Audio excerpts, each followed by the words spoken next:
Hey everyone. So today we'll be looking at another problem from CSES DP section, and the problem name is rectangle cutting. So what you're given in the problem statement is you have a rectangle of A cross B dimension, and you have to cut this rectangle into squares. And the squares can have any dimension, right? And in each move, you can select a rectangle and cut it into two rectangles in such a way that all sides lengths remain integers. And we'll see what is meant by that. And we have to do this in minimum number of steps. Now, if we go to the sample example, which is you have a rectangle of 3 cross 5, the answer for that is 3. Let's take a look at how the answer would be 3 in this case. So they are saying to us that we are given a rectangle of dimension 3 cross 5. So it's something like this. You have 3 rows and 5 columns. Now, in every move, what you can do is you can make a cut. So you can make a cut like this, or you can also make a cut like this. But cut cannot be like this because a cut has to be a straight cut, right? So you can make a cut here, but you cannot make a cut here because that will be bad because your side lengths will no longer be integers. Now let's see how the answer for this test case is 3. Um, so one of the possibility is, let's say if I cut from here, let's say if I cut from here, right? So now I have these two pieces. One is a 3 cross 3 rectangle, and then you have other part which is like a 2 cross 3.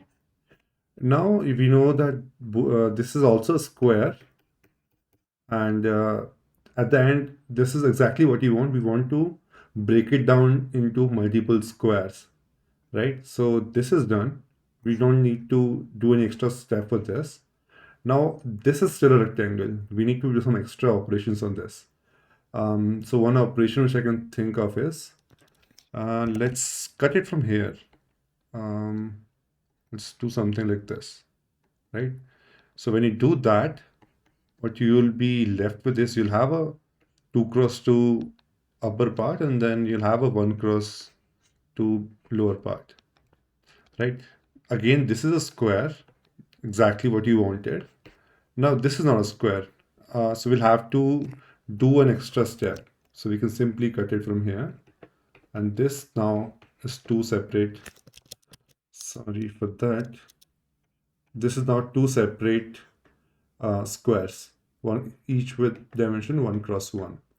So if we take a look at how many steps it took us, so we made the first cut, then we did this one as a second cut, and this is our final cut. So that's why our answer is 3. Also note that this is just one of the way to get the answer. There could be multiple ways. Instead of making this cut here, we could just make a cut here, and then the symmetric case. This part comes here and this goes there, right? So there could be multiple possible ways to get the minimum number of steps. But they are not, but the question we're dealing with is not interested in finding a way. It just wants us to find the minimum number of steps we can do that. Right. So now the question is, why is it a DP problem? Well, if the first thing, if you look at the constraints, you can just get some sense that the maximum dimension is 500 cross 500. So this could be a DP problem, like because the constraints are not very high.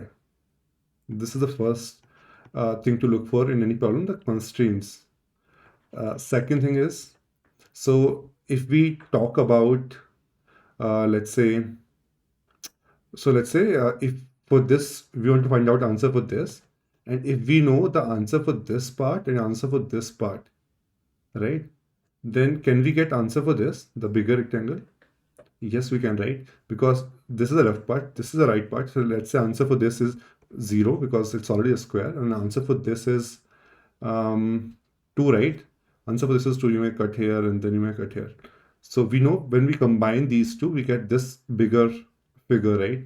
And that's just one extra cut. So you take answer from here, and then you do a plus 1, right?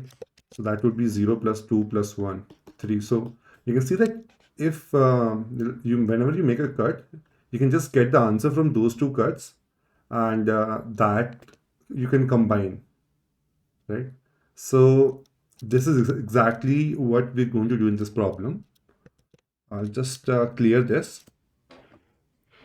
Now, how do we define a recurrence for this? So if you think about this, let's say if I say dp of ij, if this is, let's say, the minimum number of cuts required to make I cross j, not make, we should say to break, right? Um, to break I cross j rectangle into squares, right? So let's think about some cases, correct? So we'll first think of some edge cases when you have, let's say, dp of I cross I. So it means that both the dimensions are already equal. So in that case, we need not do any operation because it's already a square. So this is our first case. What do we say when, let's say, we have a 1 cross j? It means you have a this kind of rectangle. So you have only one row, but there are multiple columns. If you think about this, the only way we can make squares is if you just cut it from every integer point. So in this case, we'll have to do 3 cuts when you had 4 squares, right? So that would be j minus 1 number of cuts.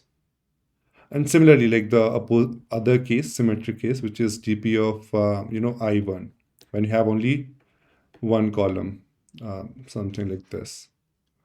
You'll have these, you know, these kind of 3 columns, but you have 3 rows, but you have only one column. So in this case, also you'll have I minus 1 number of cuts. Now these were the very base case or very simple cases. Now, how do you deal with generic cases when you have dp of ij?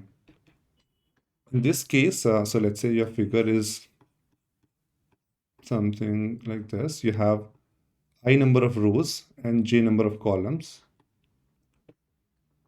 In that case, our answer would be, so we need to find the answer, right? So we can make a cut anywhere. We can make cut here. We can, so if I change the color, we can make cut here. We can make cut here as well.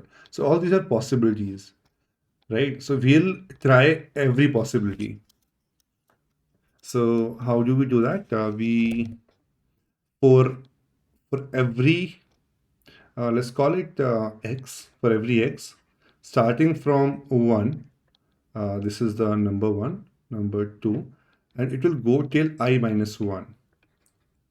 Let's think about yi minus 1. So let's say I had a value of 3. In this case, it is 3 only. So we can make a cut 1 here and cut 2 here, right? So I minus 3, I minus 1 is correct. So we can make exactly 2 cuts, one here, one here. We make a cut there, and then what do we do? So if I make a cut here, this is the one part and this is the remaining part. So that would be dp of I, not I, dp of x actually, dp of x j plus dp of, if this was x, the upper part was x, and this has to be I minus x, I minus xj, right? And we do a sum of these two, and we'll also have to do a plus 1 because we are making this cut already. So this plus 1 is for that, right? Right. So this was when you're making a horizontal cut. Now we can also do the same for a vertical cut. And again, we'll have one more condition. So if I just clear this part,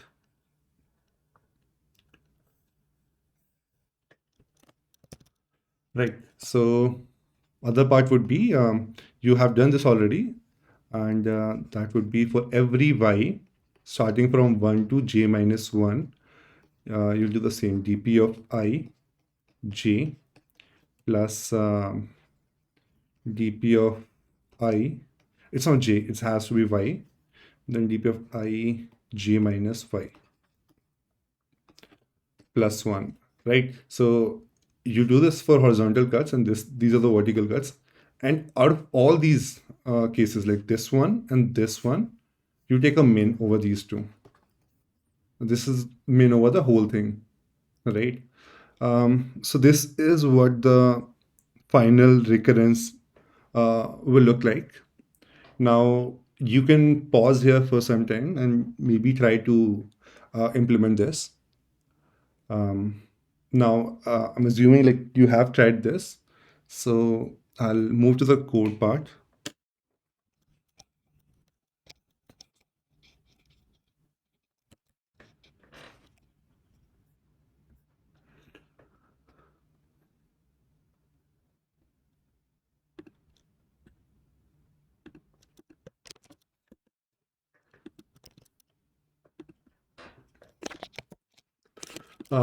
Let's use a template, and we're given just the dimensions, which is n cross m, and we'll take an input for that.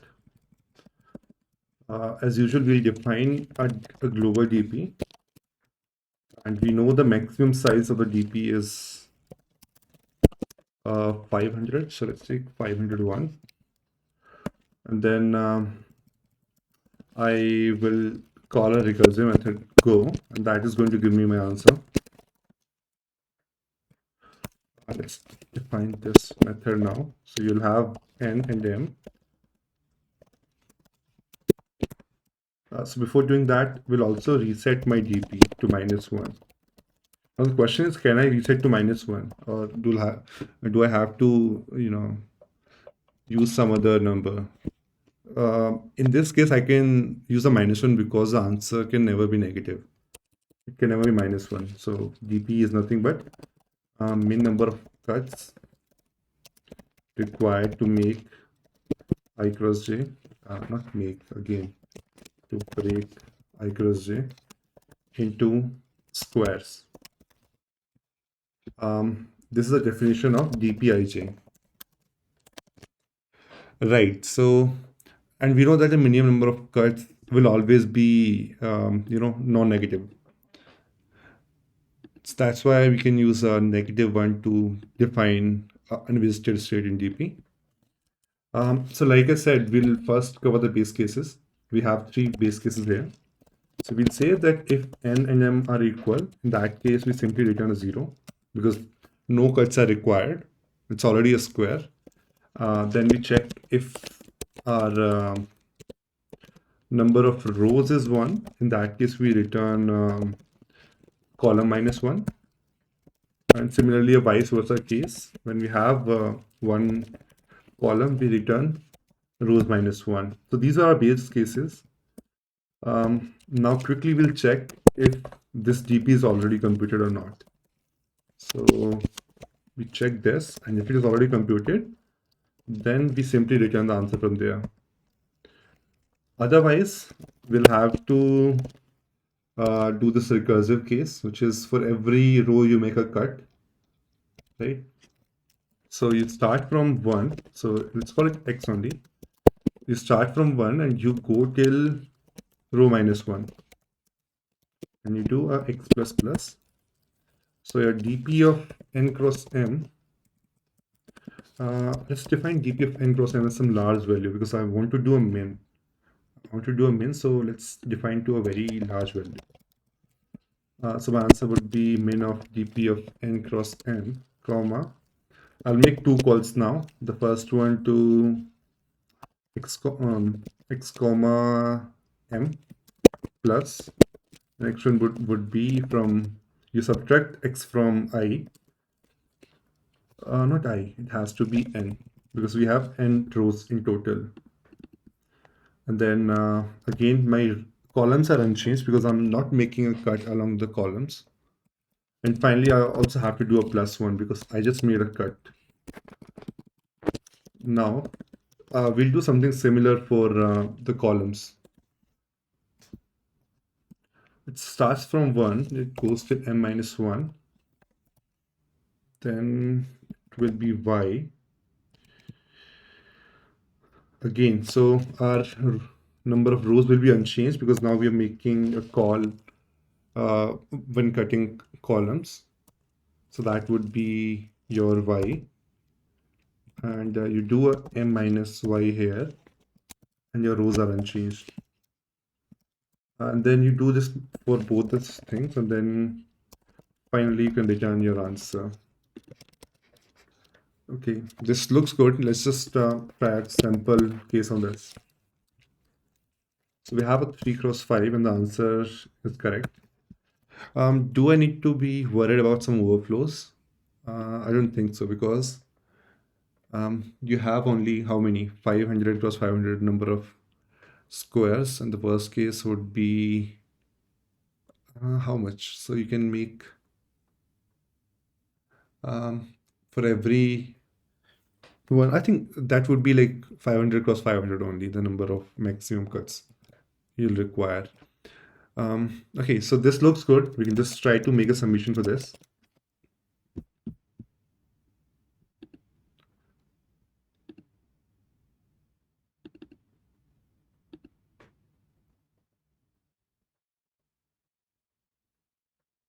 Now everything is accepted except we got TLE on two of the test case. Now here's a very important observation. The observation would be, so if I switch back to whiteboard, here you can see that let's say if we have a rectangle of 2 cross 3. Okay, for this 2 cross 3, how many steps will be required? Right, we can make a cut along this line, and then this would be a square, and then we can make a cut along this line, so these two will be squares. So two operations are required. But what about when you have a rectangle of 3 cross 2? If you think about this, these are nothing but these are the same thing. If you just flip it 90 degrees, then it's just nothing but the same thing. So the answer would be same for this as well, right? So what this means is that if we have dp of ij, then dp of ji would be same. You don't need to compute it again. These two are nothing but same.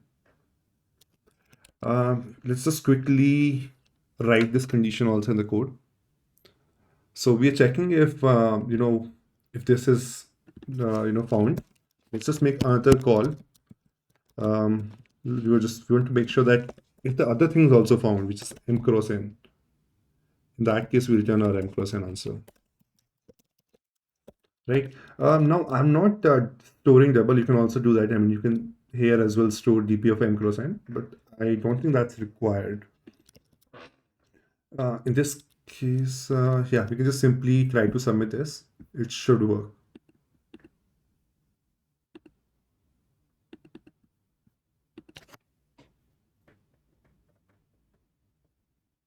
Yeah, so this works. So this was a very clever, like small thing, but yeah, it's a very clever thing. So there's a story behind this, like how I realized this thing. So I remember like 3 or 4 years back, I had this neck down contest. I think it was the qualifier round. So there was this problem on multi-dimension DP. I think this was a 3 or 4 dimension DP, and that was one of the first time I actually solved, a good DP problem in a contest. And I tried like I think one day on that problem, and I was getting TLE just because of this one reason. And yeah, when I realized this, yeah, that I realized that during the contest only. But yeah, when I realized this, this felt like such a small trick, but yeah, it's very clever and uh, chances are you might miss it.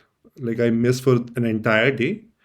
So this is the trick. Like now you know it. Yeah, because the things are symmetric. So you, if you know the answer for one thing, um, the other thing's also the same.